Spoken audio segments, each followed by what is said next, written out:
میرے نزدیک 15ویں صدی ہجری اب مجدد کامل الامام المہدی سلسلہ تجدید خلافت کی آخری کڑی کے ظہور کا وقت ہے۔ اس میں مجھے ایک تو قرآن مجید سے اشارہ ہے، میں اسے تفسیر نہیں کہتا۔ میرے نزدیک قرآن مجید میں چند آیتیں سورہ مدثر کی اور چند آیتیں سورہ انشقاق کی بڑی عجیب ہے۔ سورہ مدثر کی آیات میں حضور کی آمد کا نقشہ کھینچا گیا ہے، کلا والقمر واللیل اذ ادبر والصبح اذا اسفر انہا لإحدی الکبر نذیرا للبشر لمن شاء منکم ان یتقدم او یتأخر۔ نہیں، قسم ہے چاند کی، کلا والقمر واللیل اذ ادبر، اور رات کی جبکہ وہ پیٹھ موڑ لے جانے لگے، اور صبح کی جبکہ وہ روشن ہو جائے۔ حضور سے پہلے 600 برس ایسے گزرے ہیں دنیا میں کہ نبوت کا سورج نہیں تھا، بس چاند جیسے مستعار روشنی چاند کی ہوتی ہے، تو سابقہ انبیاء کی مستعار روشنی تو کوئی دنیا میں تھی، دھندلی دھندلی جیسی چاند کی ہوتی ہے، لیکن وہ سورج نہیں تھا۔ لیکن اب وہ رات ختم ہو رہی ہے، واللیل اذ ادبر، جا رہی ہے محمد صلی اللہ علیہ وسلم کا سورج، یہ شمس نبوت و رسالت طلوع ہو گیا۔ والصبح اذا اسفر انہا لإحدی الکبر، بہت بڑی باتوں میں سے ایک بات ہے جو ہوئی ہے، کوئی معمولی واقعہ نہیں ہے، احدی الکبر، یہ تاریخ انسانی کے عظیم ترین واقعات میں سے ہے بعثت محمدی، نذیرا للبشر، پوری نوع انسانی کے لیے نذیر بن کر آئے۔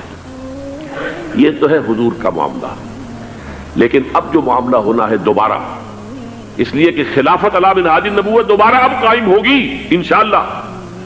حضور کے بعد میں آپ کو بتا چکا ہوں، خلافت راشدہ ختم ہونے کے بعد سے زوال زوال زوال زوال زوال زوال زوال زوال زوال، تھوڑا سا 2.5 سال کا 2 سال کا وقفہ آیا ہے حضرت عمر بن عبدالعزیز کا، ورنہ زوال زوال زوال زوال زوال۔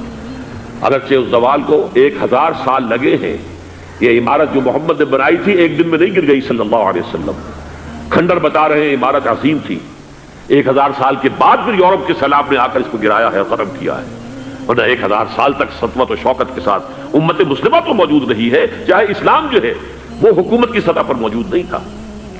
بہرحال اب جو اس کا دور آیا ہے دوبارہ خلافت علی منہاج النبوہ کا دور، اس کا نقشہ سورہ انشقاق میں کھینچا گیا ہے۔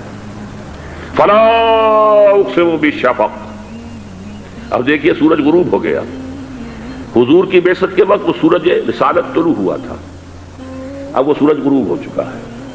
سورج کے غروب ہونے کے بعد صرف روشنی رہ جاتی ہے شفق کی، سرخ سی، بس وہی باقی رہ گئی، اور باقی کیا رہ گیا؟ بدا الاسلام غریبا ویسعود کما بدا فطوبی للغرباء، فلا اقسم بالشفق واللیل وما وسق، رات کی سی تاریکی ہے اور جو کچھ اس نے اپنے اندر جمع کر لیا ہے، والقمر اذا اتسق، اور قسم ہے چاند کی جب کہ وہ بھر جائے، پورا بھرتا ہے کتنے دنوں میں؟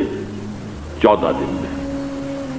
اور 14 صدیوں کے بعد اب پہلی صدی کا جس نے کہ تجدید کامل کی عمر بن عبدالعزیز، 14 صدیوں کے بعد اب 15ویں صدی میں الامام المہدی کے ظہور کا وقت قریب ہے۔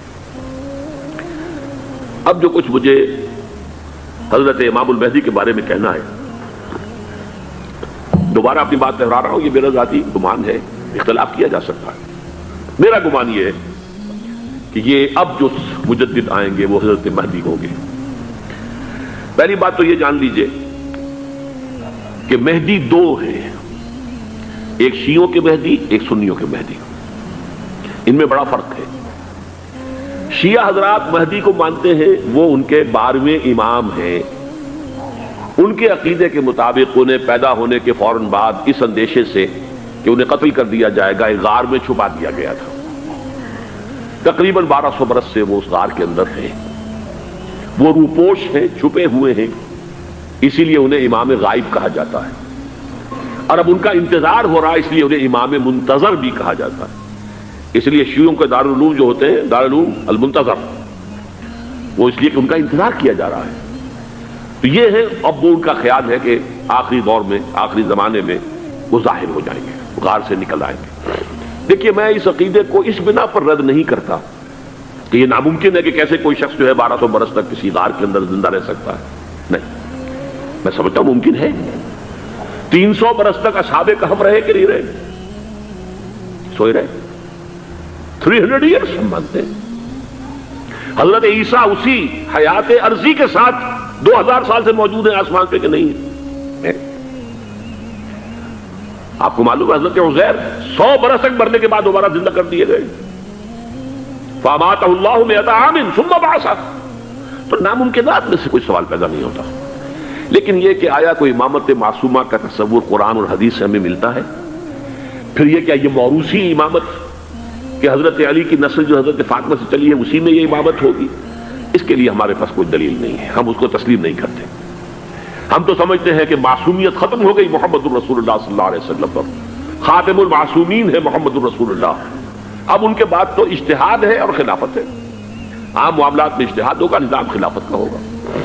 تو ہمارے نزدیک جو میں جس مہدی کا نام لے رہا ہوں وہ مہدی ہیں جو ایک مجدد ہوں گے، جیسے کہ مجددین کے نام میں نے آپ کو گنوائے ہیں. مرزا الفسانی ہو، شاہ ولی اللہ ہو، سید احمد بریلوی ہو، شیخ الہند ہو. ایک ہوں گے انسان جو پیدا ہوں گے انسانوں کی طرح عام طور پر اپنی عمر کو پختگی کو پہنچیں گے، پھر وہ سامنے آئیں گے منظر پر، پھر وہ کام کریں گے، قیادت کریں گے. عرب میں ان کا ظہور ہوگا. دوسری بات یہ نوٹ کر لیجئے حضرت مہدی کے بارے میں، ہمارے ہاں احادیث کے جو مجموعے ہیں وہ جو ٹاپ کے 2 مجموعے ہیں ان میں کہیں حضرت مہدی کا ذکر نہیں ہے، نہ صحیح بخاری میں نہ صحیح مسلم میں. لیکن ہم اسے نظر انداز نہیں کر سکتے کہ صحائح ستہ کی بقیہ 4 کتابوں کے اندر موجود ہیں، لہذا نظر انداز نہیں کر سکتے، اگنور کرنا ممکن نہیں ہے. اب اس میں چاہتا ہوں کہ کچھ حدیثیں آپ کو میں سناؤں جن میں حضرت مہدی کا تذکرہ کیا گیا ہے. پہلی ہے وعن عبداللہ ابن مسعود قال قال رسول اللہ صلی اللہ علیہ وسلم. حضرت عبداللہ ابن مسعود سے روایت ہے، وہ فرماتے ہیں کہ حضور نے ارشاد فرمایا لا تذهب الدنيا حتى يملك العرب رجل من اہل بیتی. یہ دنیا ختم نہیں ہوگی جب تک کہ عرب پر میرے اہل بیت میں سے ایک شخص کی حکومت قائم نہ ہو. اور آپ کو معلوم ہے کہ آج تک عرب پر حضور کے اہل بیت کی کوئی حکومت قائم نہیں ہوئی. اور جب قائم ہوئی بھی تھی حضرت علی کو اگر شمار کیا جائے، اس لیے کہ حضور نے وہ جو مشہور واقعہ ہے کہ ایک چادر میں لے لیا تھا حضرت علی کو اور حضرت فاطمہ اور حضرات حسنین کو، اللہم ہؤلاء اہل بیتی، اے اللہ یہ بھی میرے اہل بیت ہیں. تو حضرت علی کی بھی حکومت منعقد نہیں ہوئی، پورے عالم اسلام پر ان کی حکومت نہیں تھی، اس لیے کہ شام اور مصر دونوں صوبے جو ہیں انہوں نے ان کی اطاعت قبول نہیں کی تھی. اس حوالے سے یہ معاملہ ابھی ہونا ہے. لا تذهب الدنيا حتى يملك العرب رجل من اہل بیتی یواطئ اسمہ اسمی. اس کا نام وہی ہوگا جو میرا نام ہے، یعنی محمد صلی اللہ علیہ وسلم. اور ان کا نام بھی مہدی کا نام بھی محمد ہو. مہدی تو ان کا لقب ہے. یہ ترمذی میں بھی ہے، ابو داؤد میں بھی ہے، سنن ابی داؤد جامع ترمذی. بلکہ ابو داؤد میں ایک اور روایت ہے، قال حضور نے فرمایا لو لم يبقى من الدنيا الا يوم. اگر دنیا کی زندگی میں سے کچھ بھی نہ بچے سوائے ایک دن کے، لطول اللہ تعالی ذلك اليوم، تو اللہ تعالیٰ اس دن کو لمبا کر دے گا، حتی یبعث فیہ رجلا منی، یہاں تک کہ میرے خاندان میں سے ایک شخص کو اٹھائے گا، من اہل بیتی، میرے اہل بیت میں سے، یواطئ اسمہ اسمی و اسم ابی ہے اسم ابی، جس کا نام میرے نام پر ہوگا، جس کے والد کا نام میرے والد کے نام پر ہوگا. محمد ابن عبداللہ ان کا نام ہوگا. اور وہ یملأ الارض قسطا وعدلا کما ملئت ظلما وجورا، وہ سرزمین عرب کو عدل اور انصاف سے اسی طرح بھر دیں گے جیسے کہ وہ ظلم اور زیادتی سے بھر چکی ہوگی. دوسری روایت ہے حضرت ابو سعید خدری رضی اللہ تعالی عنہ سے، حضور نے فرمایا المہدی منی اجل الجبہۃ اقن الانف یملأ الارض قسطا وعدلا کما ملئت ظلما وجورا یملک 7 سنین، رواہ داؤد. کہ مہدی مجھ میں سے ہوں گے بڑی روشن پیشانی والے اور بڑی کھڑی ناک والے، وہ زمین کو بھر دیں گے انصاف سے اور عدل سے جیسے کہ وہ ظلم سے بھری ہوئی ہوگی، اور وہ 7 برس تک حکومت کریں گے. عرب میں خالص خلافت علی منہاج النبوہ کا نظام حضرت مہدی کے ہاتھوں قائم ہوگا اور 7 برس تک قائم رہے گا عرب کے اندر. اس کا اگلا مرحلہ میں بعد میں بیان کروں گا. تیسری روایت، اور اس کو میں اس لیے خاص طور پر سنا رہا ہوں کہ اس میں وہی الفاظ آئے ہیں جو میں نے ابتدا میں حدیث آپ کو سنائی تھی، اس کے الفاظ ہیں. عن ابی سعید قال ذکر رسول اللہ صلی اللہ علیہ وسلم بلان یصیب هذه الامہ حتی لا یجد الرجل ملجا یلجا الیہ من الظلم. حضور نے ذکر فرمایا کہ ایک دور ایسا آئے گا انتہائی ابتلا اور آزمائش اور مصائب کا کہ کسی شخص کو کوئی سر چھپانے کی جگہ نہیں ملے گی اس ظلم سے اپنے آپ کو بچانے کے لیے.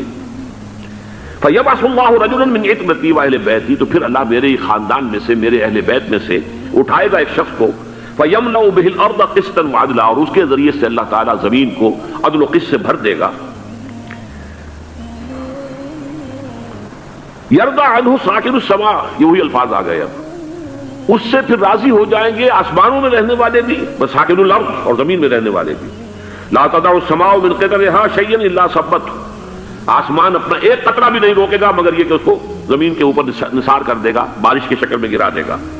ولا تدع الارض من نباتها شيئا الا اخرجته، اور زمین اپنی پیداوار میں سے کوئی شے نہیں چھپائے گی، نہیں روکے گی مگر اس کو ظاہر کر دے گی. چوتھی حدیث جو ہے وہ حضرت ام سلمہ سے رضی اللہ تعالی عنہ قال سمعت رسول اللہ صلی اللہ علیہ وسلم یقول المہدی من عترتی من اولاد فاطمہ، رواہ ابو داؤد، یہ بھی سنن ابو داؤد کی روایت ہے.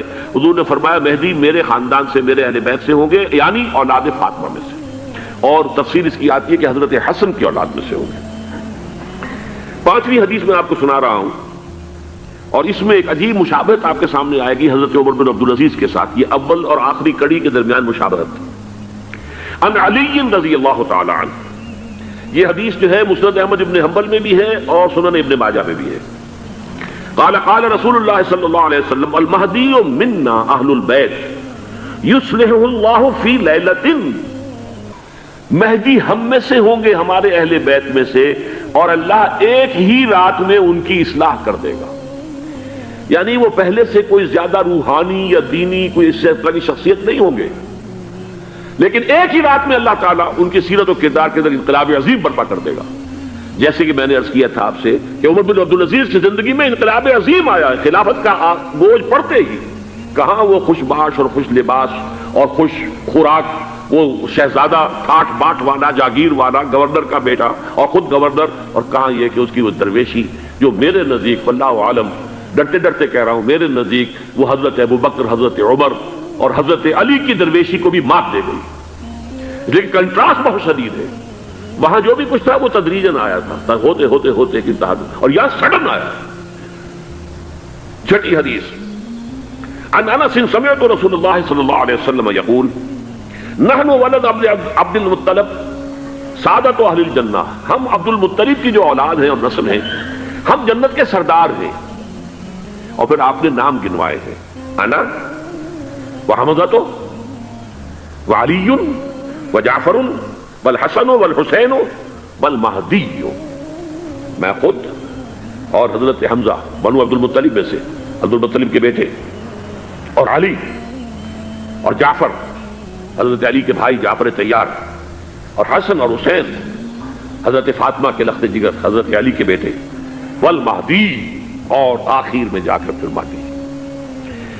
اب میں آپ کو ایک حدیث سنانے چلا ہوں جس میں ایک عجیب نقشہ سامنے آتا ہے کہ یہ مہدی جب ظاہر ہوں گے تو کس طور سے ظاہر ہوں گے، ان کے ظہور کی کیفیت کیا ہوگی، کیف یظہر. یہ روایت ہے حضرت ام سلمہ سے رضی اللہ تعالی عنہ، حضور کی زوجہ محترمہ ہیں. فرماتی ہیں ام سلمہ عن النبی صلی اللہ علیہ وسلم قال یکون اختلاف عند موت خلیفۃ. حضور نے فرمایا ایک خلیفہ کی موت پر اختلاف واقع ہو جائے گا، خانہ جنگی ہو جائے گی. فَيَخْرُجُ رَجُلٌ مِّنْ أَهْلِ الْمَدِينَةِ هَارِبًا إِلَى مَكَّةَ، پھر مدینے کے لوگوں میں سے ایک شخص نکلے گا، بھاگے گا اور جا کر پناہ لے گا اور چھپ جائے گا مکے میں. فَيَأْتِيهِ نَاسٌ مِّنْ أَهْلِ مَكَّةَ، پھر اس کے پاس آئیں گے اہل مکہ، مکہ کے لوگ. فَيُخْرِجُونَهُ، اور اسے نکالیں گے، جہاں وہ چھپے ہوئے ہوں گے وہاں سے نکالیں گے. وَهُوَ كَارِهٌ، اور وہ بالکل اس کو پسند نہیں کر رہے ہوں گے، نہ وہ خواہش مند ہوں گے کہ ان کے وہ ہاتھ پر بیعت کی جائے، نہ وہ یہ چاہیں گے کہ وہ میدان میں آئیں اور ان کو جو ہے اپنا لیڈر مانا جائے. وَهُوَ كَارِهٌ فَيُبَايِعُونَهُ بَيْنَ الرُّكْنِ وَالْمَقَامِ، لیکن لوگ جو ہے پھر اصرار کے ساتھ ان کے ہاتھ پر بیعت کریں گے رکن اور مقام کے درمیان. رکن وہ کونا ہے خانہ کعبہ کا جس میں حجر اسود لگا ہوا ہے، اور مقام ابراہیم جو ہے، ان دونوں کے مابین جو یہ علاقہ ہے یہاں پر وہ بیعت ہوگی. وَيُبْعَثُ إِلَيْهِ بَعْثٌ مِّنَ الشَّامِ، ان کے خلاف ایک لشکر بھیجا جائے گا شام سے. نہیں کہا جا سکتا کہ باسی حکومت اس وقت کی جو ہے اس کی طرف سے کوئی مسئلہ اس طرح کا اٹھ کھڑا ہو، اس لیے کہ ابھی تو بہرحال باسی حکومت وہاں ہے۔ فَيُخْسَفُ بِهِمُ بِالْبَيْضَاءِ بَيْنَ مَکہ وَالْمَدِینَہ، لیکن اللہ تعالیٰ اس لشکر کو مکے اور مدینے کے درمیان وادی بیضاء میں دھسا دے گا زمین کے اندر پورے کے پورے لشکر کو۔ فَإِذَا رَأَى النَّاسُ ذَلِكَ، جب لوگ یہ دیکھیں گے کہ اتنی بڑی نشانی ظاہر ہو گئی، أَتَاهُ أَبْدَالُ الشَّامِ وَعَصَائِبٌ من العراق فَيُبَايِعُونَهُ، اب شام سے سارے کے سارے جو اولیاء اللہ ہیں وہ بھی آئیں گے اور عراق سے جوق در جوق لوگ آئیں گے اور ان سے بیعت کریں گے۔ وَيَعْمَلُ فِي النَّاسِ بِسُنَّةِ نَبِيِّهِمْ، پھر وہ عمل کریں گے لوگوں کے مابین، حکومت کریں گے اپنے نبی کی سنت کے مطابق۔ وَيُلْقِي الْإِسْلَامُ بِجَرَانِهِ، اور اسلام اپنی گردن زمین پر ٹکا دے گا۔ وَالْأَرْض فِي الْأَرْض، زمین میں۔ فَيَلْبَسُ 7 سِنِينَ، پھر وہ 70 برس تک حکمران رہیں گے، 7 برس تک حکمران رہیں گے۔ ثم یتوفا، پھر ان کا انتقال ہوگا۔ ویصلی علیہ المسلمون، اور مسلمان ان پر نماز پڑھیں گے۔ یہ جو میں نے آپ کے سامنے نقشہ کھینچا ہے،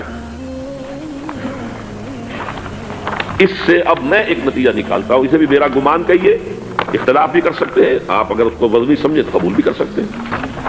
وہ یہ ہے کہ میرے نزدیک شاہ فہد کے انتقال پر لا محالہ یہ صورتحال پیدا ہو جائے۔ ولی عہد وہاں ہیں عبداللہ بن عبدالعزیز، امریکہ کو وہ پسند نہیں کرتے اور امریکہ انہیں پسند نہیں کرتا، یہ بالکل تشخص بام ہے۔ امریکہ نے لازماً جس طریقے سے اپنے پنجے گاڑے ہیں سعودی عرب کے اندر، اپنا فوجی اڈا بنایا ہے، تو آسانی کے ساتھ وہاں سے اپنے پنجے ہٹانے کے لیے تیار نہیں۔ ایک حدیث میں آتا ہے قرن الشیطان، نجد سے شیطان کا سینگ برآمد ہوگا، وہ شیطان کا سینگ ہے، جو میزائل وہاں پر لگے ہوئے ہوں گے اس وقت در حقیقت وہ سارے کے سارے جو ہیں وہ شیطان کے سینگ ہیں۔ بہرحال کوشش وہ کرے گا کہ جیسے کہ اس نے جارڈن میں کیا، کتنے عرصے سے وہاں شاہ حسین کا چھوٹا بھائی حسن جو ہے وہ ولی عہد تھا، عین وقت کے اوپر آ کر، اور پتہ نہیں کیسی کیسی دوائیاں دے کر اسے لے کر آئے ہیں شاہ حسین کو، مرتے ہوئے کو تھوڑی دیر زندہ رکھنے کے لیے، اور وہ تبدیلی کروا کر جو ہے واپس لے گئے۔ تو یہ معاملہ ہوا ہے، تبدیلی کروا دی وہاں تو ہو گئی آرام سے، کوئی بات نہیں۔ بحرین میں بھی غالباً ایسا ہی معاملہ ہوا ہے، واللہ عالم، مجھے یاد پڑتا ہے کہ وہ چاہتے ہیں کہ ہمارا پسند کا آدمی آئے۔ اگر سعودی عرب میں یہ کام کیا گیا تو اس کا لازمی نتیجہ خامدگی ہوگا، اس لیے کہ وہاں کی روایت کی بڑی سخت ہے، بڑی پختہ ہے۔ پھر یہ کہ وہاں جو ہے امیر عبداللہ جو ہے، جو وہاں پر اگرچہ سپہ سالار وہ نہیں ہے، کمانڈر ان چیف وہ نہیں ہے، کمانڈر ان چیف تو کوئی اور ہے، لیکن الحرس الوطنی جو ہے، نیشنل گارڈز، بہت بڑی فورس ہے وہ، اصل بیڈوین فورس جو ہے صحرا کے لوگوں کی، عرب فورس، وہ در حقیقت الحرس الوطنی ہے، نیشنل گارڈ ہے، اور اس کا کمانڈر ان چیف یہ ہے امیر عبداللہ۔ تو لازماً یہ شکل جو ہے پوری ہو کر رہے گی۔ جیسے ہی یہ معاملہ ہوا شاہ فہد کے انتقال کا، تو یہ اختلاف ہوگا، خانہ جنگی ہوگی، پھر کوئی اللہ کا بندہ جو ہوگا، میرے نزدیک، میں آج سے کچھ 6-7 سال پہلے سالانہ اجتماع تھا تنظیم اسلامی کا راولپنڈی میں، میں نے اس وقت وہاں کہا تھا، اس سے ذرا اخبارات میں بھی کچھ وہ کنٹروورسی آئی تھی کہ میرے نزدیک امام مہدی پیدا ہو چکے ہیں، ان کے ظہور کا وقت قریب ہے۔ اور اس کی تھوڑی سی بات میں مجھے معلوم ہوا کہ جین ڈکسن غالباً نام ہے امریکن اس کا، جس نے یہ پیشین کوئی خبر دی تھی کہ 1962 میں عالم عرب میں ایک بچہ پیدا ہوا ہے کہ جو وہاں کا نقشہ بدل کر رکھ دے گا۔ یہ جین ڈکسن کی غالباً پیشن گوئی ہے۔ بہرحال مجھے اس کی پیشن گوئی سے کوئی دلچسپی نہیں ہے، میں تو جو احوال دیکھ رہا ہوں، یعنی اسرائیل کا قائم ہو جانا، اور اس کے بعد اب یروشلم کا مسلمانوں کے ہاتھوں سے نکل جانا، اور اب گویا کہ وہ الملحمۃ العظمیٰ جو ہے تلی کھڑی ہے، کسی بھی وقت جو ہے یہ جو ہے وہ لاوا پھٹ سکتا ہے، آتش فشاں پھٹ سکتا ہے۔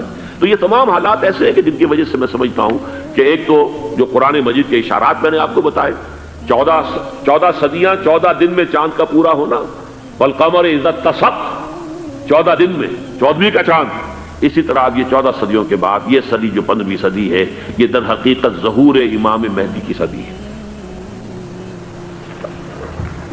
لیکن یہ کہ امام مہدی کی حکومت قائم کرنے کے لیے کون لوگ آئیں گے؟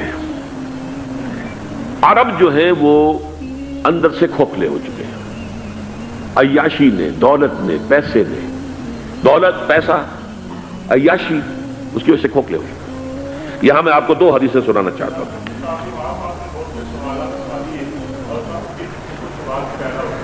بہت سے ہو گئے، آپ اطمینان سے تشریف رکھیے۔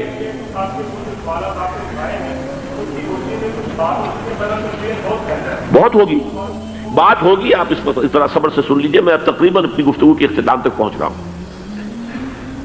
سنن ابن ماجہ کی روایت ہے حضرت ابو ہریرہ سے رضی اللہ تعالی عنہ قال قال رسول اللہ صلی اللہ علیہ وسلم اذا وقعت الملاحم بعث اللہ بعثا من الموالی ہم اکرم العرب فرسا واجودہ سلاحا یوید اللہ بہم الدین.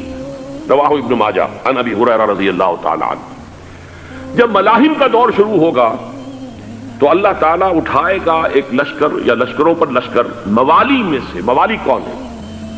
عربوں نے جب فتح کیا تھا اس پورے علاقے کو خلافت راشدہ کے دوران، اور پھر وہ لوگ جو ہے، ایک رائے تو یہ تھی کہ انہیں غلام بنایا جائے ساری آبادیوں کو، لیکن یہ کہ حضرت عمر کا اجتہاد تھا، اس کے مطابق ان کو غلام نہیں بنایا گیا، تو وہ موالی کی حیثیت رکھتے ہیں. عربوں میں دم نہیں ہے، موالی میں سے لشکر اٹھیں گے کہ جو در حقیقت حضرت مہدی کی حکومت کو قائم کریں گے. دوسری حدیث سنیے عن عبداللہ بن الحارث رضی اللہ تعالی عنہ، اور یہ ابن ماجہ کی روایت ہے. قال قال رسول اللہ صلی اللہ علیہ وسلم یخرج ناس من المشرق فیوتئون للمہدی یعنی سلطانی. لشکر نکلیں گے، لوگ آئیں گے مشرق سے، اور وہ حضرت مہدی کی حکومت کو جمائیں گے اور قائم کریں گے. اب ذرا نوٹ کیجئے کہ جزیرہ نماء عرب کے مشرق میں کون سے ملک ہیں؟ 3: ایران، افغانستان، پاکستان. یہ 3 سالڈ مسلم ممالک، مسلم آبادی اکثریت. ویسے تو یہ کہ آگے ہندوستان میں 20 کروڑ مسلمان ہیں، لیکن وہ 20 کروڑ جو ہے وہ تو 80 کروڑ کے اندر تحلیل ہو جاتے ہیں غیر مسلموں میں. لیکن یہاں جو معاملہ ہے یہ خالص اکثریت کے. ان میں سے ایران کا معاملہ جہاں تک ہے، نمبر 1 یہ کہ وہ شیعہ عقائد کے حصار میں بند ہے، اس سے ادھر ادھر ہونا اس کے لیے ممکن نہیں. حدیث میں یہ بھی آتا کہ اصفہان سے 70,000 یہودی دجال کا ساتھ دیں گے. اور پورے عالم اسلام میں مذہبی سطح پر حکومت کی سطح پر فنڈامنٹلسٹ صرف ایک ملک ہے، یا دوسرا جو ہے تھوڑا سا وہ ہے سوڈان، لیکن اس کی اہمیت اس لیے نہیں کہ وہ کسی عوامی انقلاب سے نہیں بنا، بلکہ وہ تو ایک فوجی انقلاب سے شکل بنی ہے جو بھی بنی ہے. اللہ کرے اس میں استقامت ہو، اسے یقینی کوئی نتیجہ برآمد ہو جائے. خبریں بھی اچھی آ رہی ہیں، لیکن میں تو دنیا کا جو پرسپیکٹو ہے اس کے حوالے سے عرض کر رہا ہوں کہ اس پہلو سے ایران ان کا ٹارگٹ ہے، ٹارگٹ نمبر 1 ایک خاص اعتبار سے. ٹارگٹ نمبر 1 ایک دوسرے اعتبار سے ہم ہیں، وہ میں بعد میں عرض کروں گا. چونکہ حکومت کی سطح پر فنڈامنٹلزم ہے اور وہ آیا ہے ایک عوامی انقلاب کے نتیجے میں، پھر ان کے پاس تیل کی دولت ہے، اس کے خلاف اکنامک سینکشنز بھی ہو جائیں تو اگر لیبیا کھڑا ہو سکتا ہے تو بہرحال وہ بھی کھڑا ہو سکتا ہے. اور نقشہ وہ دنیا کو دکھا چکا ہے کہ لڑا دے ممولے کو شہباز، یہ نقشہ بھی اس نے دکھا دیا. یہ ہے ایران کا معاملہ. نمبر 2 پاکستان. پاکستان 400 برس کی تجدیدی مساعی کا امین ہے، امانت دار ہے. پورے ہندوستان میں مجدد الفسانی رحمت اللہ علیہ، شاہ ولی اللہ دہلوی رحمت اللہ علیہ، سید احمد بریلوی رحمت اللہ علیہ، ان کا جہاد. پھر اس 20ویں صدی عیسوی میں یا 14ویں صدی ہجری میں علامہ اقبال جیسا مفکر، مولانا مودودی جیسا مصنف، مولانا الیاس جیسا مبلغ، شیخ الہند جیسا مجاہد حریت، پورے عالم اسلام میں ان کا پیرلل کوئی موجود نہیں. یہ 400 سال کی تاریخ ہے، اس کی امانت، اور اس کے نتیجے میں یہاں کے مڈل کلاس میں فنڈامنٹلزم کا ایک نیوکلیس ہے. اگرچہ حکومت کی سطح پر کوئی پیش رفت نہیں ہو سکی آج تک، بلکہ اب تو پسپائی ہو رہی ہے، اب پیچھے ہٹ رہے ہیں. وہ ہمارے ان سیاسی جو بھی زعماء ہیں، جو جماعتیں ہیں، ان کی غلطی اور الیکشن ہی کو واحد میدان بنا کر اس کے اندر اپنا سارا وقت و توانائی اور قوتیں ضائع کر دینا، یہ ہے در حقیقت جس کا کہ یہ صدا مل رہی ہے کہ اس اعتبار سے تو پسپائی کی طرف ہے معاملہ، کسی پیش رفت کی طرف نہیں ہے. لیکن باہر والے تو دیکھتے ہیں نا کہ اندر کیا کچھ مواد موجود ہے. اگر مڈل کلاس میں وہ فنڈامنٹلزم کا بارود موجود ہے تو کسی بھی وقت اس کے اندر جو ہے وہ کوئی دھماکہ ہو سکتا ہے. دوسری بات جو ان کے لیے ایک اعتبار سے ٹارگٹ نمبر 1 ہمیں بنا رہی ہے، وہ ہمارا ایٹمک نو ہاؤ ہے. پورے عالم اسلام میں اور کسی کے پاس نہیں. اسلامی بم اگر بنے گا تو یہی بنے گا. یہ ہے مختلف اسباب جس کے بنا پر ایران اور پاکستان کو آپ بریکٹ کر لیجئے، یہ اس نیو ورلڈ آرڈر یا آج کی میری گفتگو کے حوالے سے یہودی اور عیسائی گٹھ جوڑ کا جو ٹارگٹ نمبر 1 ہے، ایک اعتبار سے ایران ہے، ایک اعتبار سے پاکستان. ان میں سے نمبر 1 ایران ہے. اگر ہم چلتے ہیں عرب سے مشرق کی طرف تو ایران ایک اعتبار سے یہ بازی لے گیا ہے پورے عالم اسلام پر.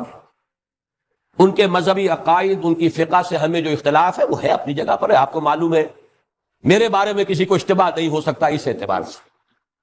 میری جس درجے دشمنی رکھی گئی ہے، جس طرح میرے سر کا جو ہے مطالبہ ہوتا تھا، 2 ہی آدمی تھے پاکستان میں کہ جن کے سر مانگے گئے، ایک کراچی کے وہ شاہ بلیغ الدین صاحب اور ایک نے. تو اس حوالے سے وہ اپنی جگہ پر اختلاف ہے، لیکن اس حقیقت کا اعتراف کیے بغیر نہیں رہا جا سکتا. پورے عالم اسلام میں یہ واحد مسلمان ملک ہے جس نے بہرحال اپنی شریعت، اپنے عقائد کے مطابق ایک مذہبی انقلاب برپا کیا ہے. اور پورے عالم اسلام میں مذہبی سطح پر حکومت کی سطح پر فنڈامنٹلسٹ صرف ایک ملک ہے، یا دوسرا جو ہے تھوڑا سا وہ ہے سوڈان. لیکن اس کی اہمیت اس لیے نہیں کہ وہ کسی عوامی انقلاب سے نہیں بنا، بلکہ وہ تو فوجی انقلاب سے شکل بنی ہے جو بھی بنی ہے. اللہ کرے اس پہ استقامت ہو، اسے یقینی کوئی نتیجہ برآمد ہو جائے. خبریں بھی اچھی آ رہی ہیں، لیکن میں تو دنیا کا جو پرسپیکٹو ہے اس کے حوالے سے عرض کر رہا ہوں کہ اس پہلو سے ایران ان کا ٹارگٹ ہے، ٹارگٹ نمبر 1 ایک خاص اعتبار سے. ٹارگٹ نمبر 1 ایک دوسرے اعتبار سے ہم ہے، وہ میں بعد میں عرض کروں گا. چونکہ حکومت کی سطح پر فنڈامنٹلزم ہے اور وہ آیا ہے ایک عوامی انقلاب کے نتیجے میں، پھر ان کے پاس تیل کی دولت ہے، اس کے خلاف اکنامک سینکشنز بھی ہو جائیں تو اگر لیبیا کھڑا ہو سکتا ہے تو بہرحال وہ بھی کھڑا ہو سکتا ہے. اور نقشہ وہ دنیا کو دکھا چکا ہے کہ لڑا دے ممولے کو شہباز، یہ نقشہ بھی اس نے دکھا دیا ہے. یہ ہے ایران کا معاملہ. نمبر 2 پاکستان. پاکستان 400 برس کی تجدیدی مساعی کا امین ہے، امانت دار ہے. پورے ہندوستان میں مجدد الفسانی رحمت اللہ علیہ، شاہ ولی اللہ دہلوی رحمت اللہ علیہ، سید احمد بریلوی رحمت اللہ علیہ، ان کا جہاد. پھر اس 20ویں صدی عیسوی میں یا 14ویں صدی ہجری میں علامہ اقبال جیسا مفکر، مولانا مودودی جیسا مصنف، مولانا الیاس جیسا مبلغ، شیخ الہند جیسا مجاہد حریت، پورے عالم اسلام میں ان کا پیرلل کوئی موجود نہیں. یہ 400 سال کی تاریخ ہے، اس کی امانت اور اس کے نتیجے میں یہاں کے مڈل کلاس میں فنڈامنٹلزم کا ایک نیوکلیس ہے. اگرچہ حکومت کی سطح پر کوئی پیش رفت نہیں ہو سکی آج تک، بلکہ اب تو پسپائی ہو رہی ہے، اب پیچھے ہٹ رہے ہیں. وہ ہمارے ان سیاسی جو بھی زعماء ہیں، جو جماعتیں ہیں، ان کی غلطی اور الیکشن ہی کو واحد میدان بنا کر اس کے اندر اپنا سارا وقت اور توانائی اور قوتیں ضائع کر دینا، یہ ہے در حقیقت جس کا کہ یہ صدا مل رہی ہے کہ اس اعتبار سے تو پسپائی کی طرف ہے معاملہ، کسی پیش رفت کی طرف نہیں ہے. لیکن باہر والے تو دیکھتے ہیں نا کہ اندر کیا کچھ مواد موجود ہے.